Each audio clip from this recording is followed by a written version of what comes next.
नित्यं शुद्धं निराभासं निराकारं निरञ्जनं नित्यबोध्यं चिदानन्दं गुरुर्ब्रह्मा नमाम्यहम्। अज्ञानतिमिरान्धस्य ज्ञानाञ्जनशलाकया चक्षुरुन्मीलितं येन तस्मै श्रीगुरुवे नमः। तस्मै श्रीगुरुवे नमः। गुरुर्ब्रह्मा गुरुर्विष्णु गुरुर्देवो महेश्वरः गुरुर्साक्षात् परब्रह्म तस्मै श्रीगुरुवे नमः। तस्मै श्रीगुरुवे नमः। या देवी सर्वभूतेषु शक्तिरूपेण संस्थिता नमस्तस्यै नमस्तस्यै नमस्तस्यै नमो नमः।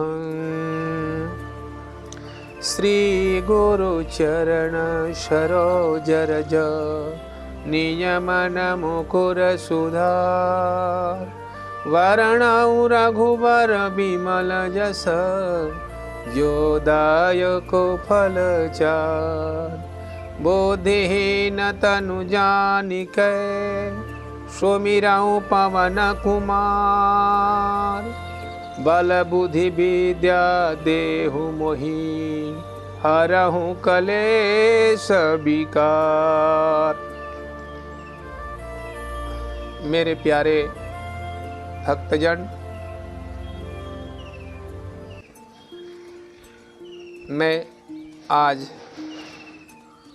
आप लोगों को एक ऐसे दृष्टांत सुनाने जा रहा हूँ जिस दृष्टांत को भगवान दत्तात्रेय ने अपने शिष्य आलर्क को सुनाए और अवधूत रूप भगवान ने यह दृश्य और यह दृष्टांत महाराजा जदू को सुनाए। वही दृष्टांत भगवान कृष्ण सर्वप्रिय मित्र समान मेरा भाई और परम प्रिय भक्त उद्धव जी को सुनाए। कहते हैं कि एक कथा के माध्यम से उन्होंने सकल समाज को माया मोह के ममता से किस तरह से बचे इसके तरफ संकेत देते हुए उन्होंने कहा कि हे महाराज, एक जंगल था, उस जंगल में एक पीपल के पेड़ के ऊपर एक कबूतर दाम्पत्य जीवन व्यतीत कर रहे थे।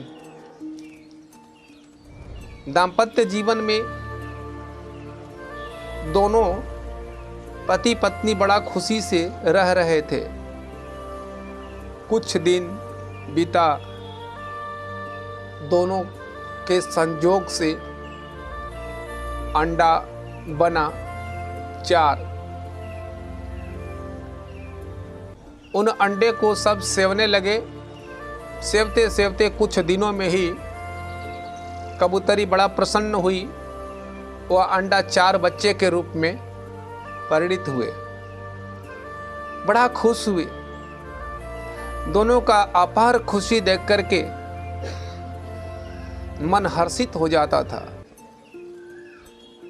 जैसे दोनों प्राकृत का सबसे अनोखा और सबसे सुंदर वातावरण में स्नान कर रहे हो, ऐसा दोनों आनंदित रहा करते थे। दूर दूर से अपने बच्चों के लिए चारा ला करके डालते गए, खिलाते गए। कुछ दिन बीता, बच्चे थोड़े बड़े हो गए। अब उनके लिए चारा लाने के लिए दोनों पति पत्नी दूर चले गए कि थोड़ा अधिक मात्रा में हम उनके लिए खाने पीने की चारा की व्यवस्था कर लें, ताकि अब बहुत दिनों तक हमारे बच्चों को कोई दुख तकलीफ नहीं होगा। बस क्या था, ऐसे ही चारा के लिए वो कुछ दूर पर गए। इधर एक बहेलिया प्रतिदिन घूमता था। उस दिन उस पीपल के नीचे आया और उसकी एकाएक नज़र उस पीपल के पेड़ पर चौं चौं करते हुए उन बच्चों के ऊपर पड़ी। बच्चों को देख करके वो बड़ा खुश हुआ कि आज का शिकार मुझे मिल गया।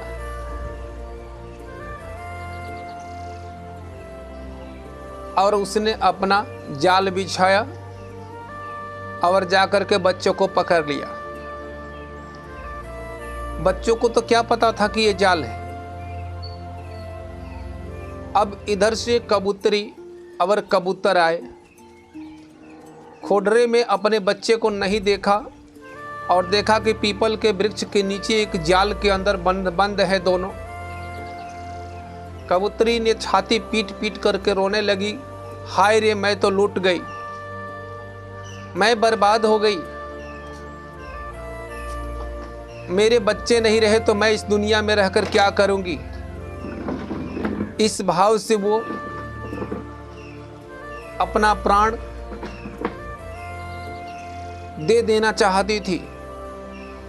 रोती बिलखती अपने पति से कहती है कि नाथ, मेरे सारे बच्चे बहेलिया के कब्जे में चले गए, अब तो वो मार देगा।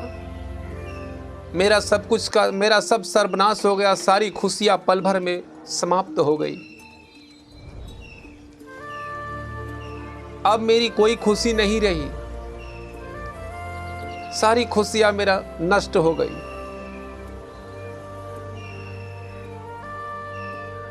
कबूतर ने देखा, अपनी पत्नी की बात सुना और कहा कि हाँ, एकदम सत्य बात है। हाँ प्रिय, इसमें कोई शक नहीं है कि हम सब लूट नहीं गए,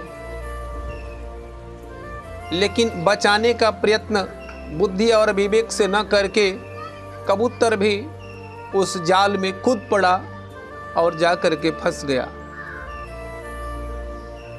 अपने बच्चे और पति दोनों को फंसे हुए अवस्था में देखकर कबूतरी भी तड़पती हुई जाकर उस जाल में बहेलिया के पास खड़ी होकर के कहती है कि मुझे भी पकड़ लो। और बहेलिया ने उन सबको पकड़ लिया और पकड़ करके मार डाला। यह अवधूत गीता से लिया हुआ यह दृष्टांत है। कहते हैं अवधूत भगवान कि हे महाराज जदू, यह संसार के लोग उन बच्चों की तरह ही है और उन कबूतर और कबूतरी की तरह अपना जीवन व्यतीत करते हैं। जो वस्तु रहने वाली नहीं है, उस वस्तु के लिए ये लोग प्राण देते हैं। जो वस्तु कभी काम आने वाली नहीं है, उस वस्तु के लिए ही रात दिन जगते हैं। लेकिन जो वस्तु सदैव रहने वाली है, जो वस्तु सदैव तुम्हारे साथ रहने वाली है, इस लोक उस लोक परलौकिक समस्त सुखों को देने वाली आत्मा के परम कल्याणमयी तत्व को छोड़कर सांसारिक विषय भोग और वासनाओं में लिप्त हो गए। जो पुरुष, जो महापुरुष इस कबूतर और कबूतरी की तरह अपना जीवन मोह के पास में डाल करके जिएगा, उसका सर्वस्व समाप्त हो जाएगा।